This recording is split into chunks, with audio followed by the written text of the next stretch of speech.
I wanted to start with a tragic story that is making the rounds today. It happened, I guess, late last night, and it involves three Christian missionaries who in Haiti, and apparently all three of them were killed in the middle of gang violence, and the details are still coming out slowly. But let me show you this right here because this story involved these two people. Their names are Davy Lloyd, and that's Natalie Lloyd. They were recently married. I think he is 23 and she is 21. She is the daughter of a Missouri state representative, Ben Baker, and he is the son of missionaries who founded this group that works out of Haiti. I guess the guy here grew up in Haiti. He came to the United States for Bible college, and then he decided he wanted to return to Haiti. And while part of me gets you want to go back to where you spent your childhood, if you know anything about what's happening in Haiti right now, it's extremely dangerous. Um, the president was like assassinated a few years ago. The whole nation has been overtaken by gang violence, and it's not a safe place to go. This is the headline from NBC News right here. Young American couple doing missionary work are killed by gangs in Haiti. Really disturbing news. I want to show you this right here, though. This is the United States State Department website. And if you could see here what it says at the top in red, Haiti, level 4, do not travel. And I know this is a travel advisory as of July of 2023, but the State Department says this very clearly here. Do not travel to Haiti due to kidnapping, crime, civil unrest, and poor healthcare infrastructure. Now, for like nearly a year now, the Department of State has told US government employees, unless they are like emergency members who have to be there, everyone else, get out. Your family members, get out. Country summary: kidnapping is widespread. Victims regularly include US citizens. You may be held for ransom negotiations, things like that. I don't know how much more clear the US government can make it that you are not supposed to go to Haiti right now. Not for vacation, certainly not for any reason, unless you absolutely have to. And even then, what the hell are you thinking? You should not be going to Haiti right now. So the US government has made this very clear. And certainly if you're a missionary who wants to work in Haiti, you have to be aware of what the situation is on the ground. And just to give you some background on what happened to them, according to Missions in Haiti, which is the group that set all this up, I will show you what they posted here. Here we go. According to Missions in Haiti, this is what they posted last night before they heard about the deaths. This evening, when Davy, Natalie, and the kids were coming out of youth at the church, they were ambushed by a gang of 3 trucks full of guys. Davy was taken to the house, tied up, and beat. The gang then took our trucks and loaded everything up that they wanted and left. Another gang came after to see what was going on and if they could help, so they say. No one understood what they were doing, not sure what took place, but one was shot and killed, and now this gang went into full attack mode. Davy, Natalie, and Jude were in my house at the end of the property. Okay. They're holed up in there. The gangs has shot all of the windows out of the house, continue to shoot. Their lives are in danger. ... Please pray. Gonna be a long night. I mean, that's awful and that's frightening. And of course, just a few hours later, they added one more update, which is this one. Davy, Natalie, and Jude were shot and killed by the gang about 9 o'clock this evening. We're all devastated. And that is devastating. That is horrible news. I mean, none of this, I am not gloating. I am not celebrating this. This is horrible news. This never should have happened. They went to Haiti to bring people peace of mind. I mean, say what you will about missionaries, but they're going in thinking they're going to help people. and they got caught in the crossfire of rival gangs. And the thing that has been bugging me about this story ever since I heard about it is that none of it had to happen. Haiti is one of the most dangerous places in the world right now.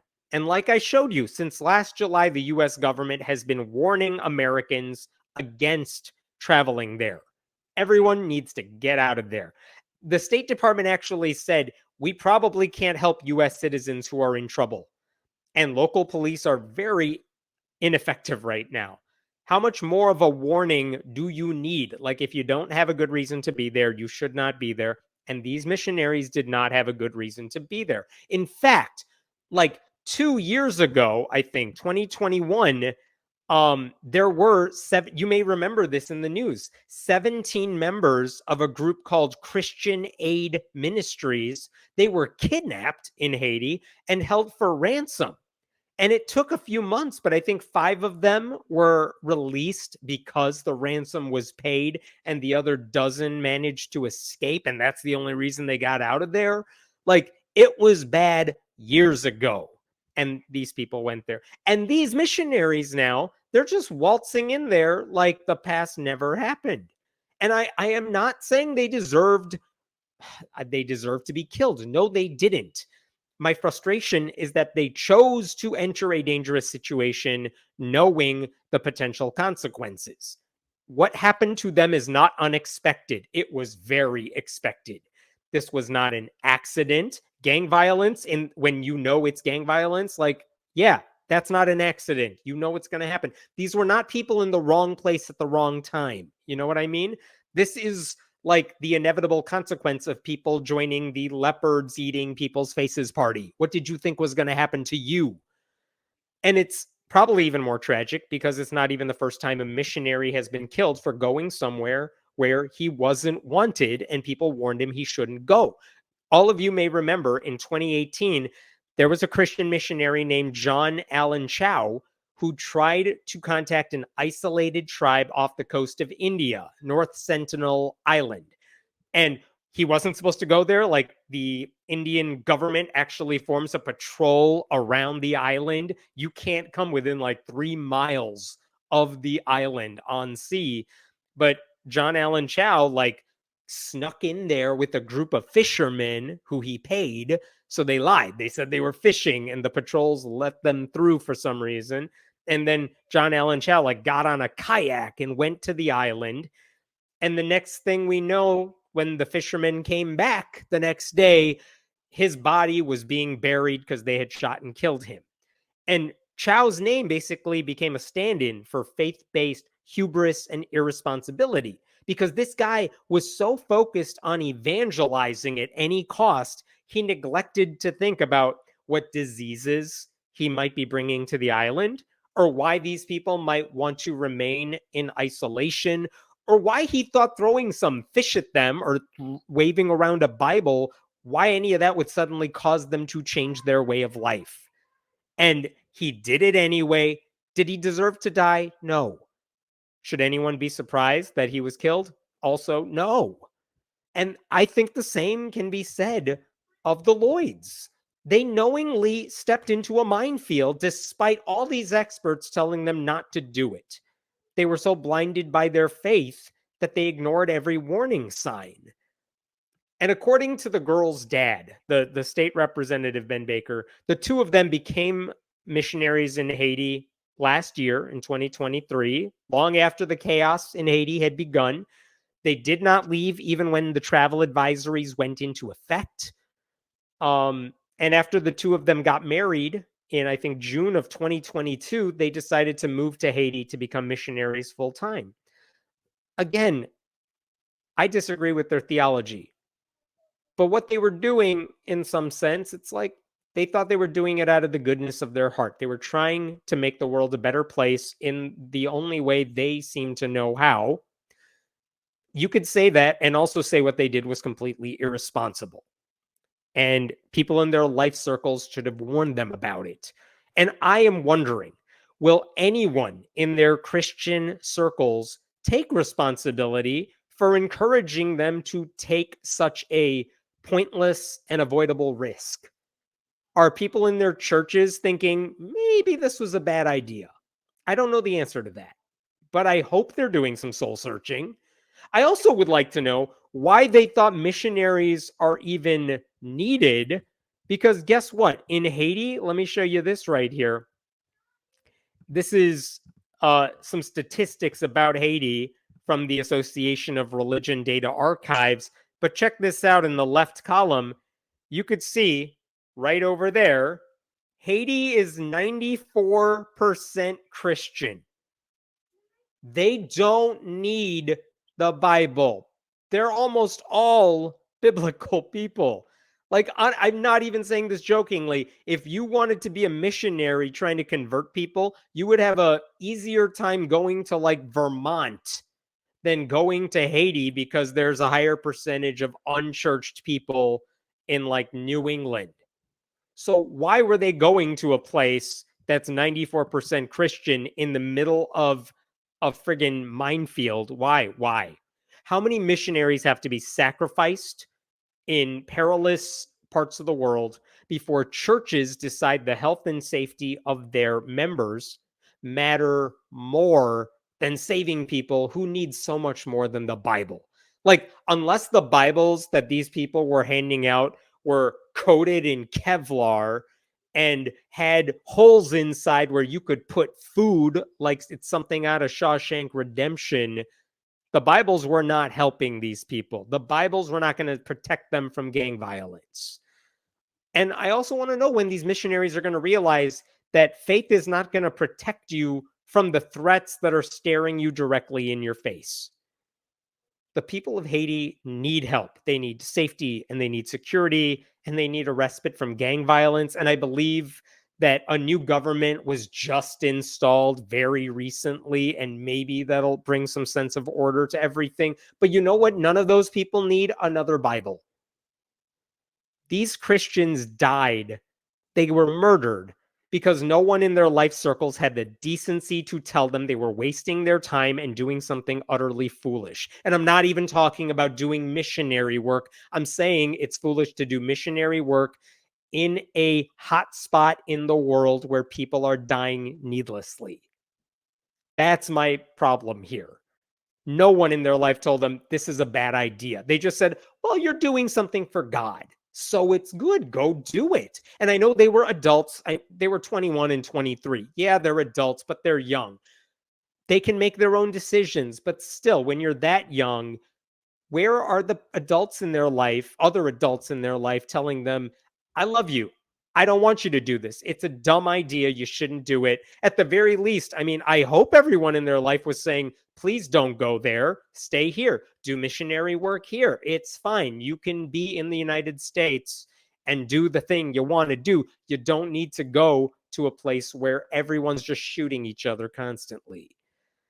I fear that they were told their entire life the exact opposite. That what they're doing is selfless and courageous and of immense value, and that's a lie. What they were doing was not needed. These people died for no good reason, and I hope people feel bad, not for the general sense of these people, innocent people died, but I hope they feel bad that they maybe had the connections to stop these people from going there, but chose not to. The Lloyds, this young couple who just got married recently, they deserve so much better than the people in their lives who told them that they were doing something good and useful. It makes me mad. I mean, what happened to them is tragic. It's awful. It should not have happened. I can't decide if I'm more upset that it happened because no one deserves to die like that, or if I'm mad that everyone told them this was a good idea or something. I'll stop there for this story. Ugh. If there are any questions, I'll get to those. Otherwise, I will move to a different story that's a lot lighter. What continent is Haiti considered part of? That's a good question that I am struggling to think. I can't decide if it's North America, but it's in the Caribbean. I feel like this is trivia I should know. Um, But in any case, when there are hotspots in the world, doesn't matter which continent it is, like there are warnings. You are told not to do this stuff. Religions have a history of sending their young into dangerous locations to make the church they represent look good, and they whine about it afterwards when people get killed. Like, you're right. I mean, again, I have a problem with missionaries, period. But at least I get where they're coming from and what they're trying to do. I do not get the arrogance of these churches that are trying, or ministries, like in this case, that are sending people off to a dangerous part of the world. People are telling me it is North America. Thank you. People are sending these people off to dangerous areas for what? To bring 3 people to Jesus? Like, if you're looking for a body count, go to another state, go to a college campus. You know what I mean? Like, you can probably find victims there. You don't need to sacrifice these young Christians for something they didn't need to do. They didn't, they were not necessary. It's unbelievably frustrating. I'm waiting to hear from the church too. We'll see what the ministry has to say once they have a little time to collect their grief and everything. And to this point, missionaries are the scourge of the earth. Like, I would also argue, maybe to some extent, if I'm trying to play devil's advocate to myself, there is some value in having missionaries go to parts of the world that might be getting neglected if they are helping out in other ways. Not like that crazy woman who decided to set up a hospital even though she had no medical license in Africa, and then they made a docu-series about it. But the people who are like, I'm setting up a school, I'm going to teach at that school, I'm going to make sure these people have food. I could see the long-term value in that. The missionary part that really bothers me is when it's short-term visits, people go for the photo ops, it's the voluntourism sort of thing where they're just going to say they were there and that they built a church and then left, as if that's going to help anybody. Like, yeah, you built a church. Now in Haiti, the gangs have a new place to hide out. Like, you're not helping at that point. So if you're going to go to a dangerous place, at least have the decency to, like, I don't know, build some bathrooms, build a school, help people out in some meaningful way, because teaching them about Jesus is not helping them. But these missionaries probably think Haitians are the wrong variety of Christian. You know what? I think that is true because I said 94% of Haiti is Christian. Well, most of them are Catholic. And I think these types of Christians think Catholics are heretics. So maybe that's it. But like, even so, come on, they're close enough. Leave Haiti. They don't need you there right now. You don't need to be there right now. I, even from their own, even in their own perspective, like, are you seriously telling me using your faith, you couldn't do more good for Jesus by staying in the US and, I don't know, launching a church, uh, ministering to other people who also don't want you there, but at least they're not going to kill you over it? There's so many other things you could do. I mentioned that I was meeting with those hate preachers earlier. You know what their plan is for this weekend, at least in part? It's to go door to door and try to evangelize to people. And I have thoughts about that. I'm not a fan of that either. But again, they're not going to Haiti to do it.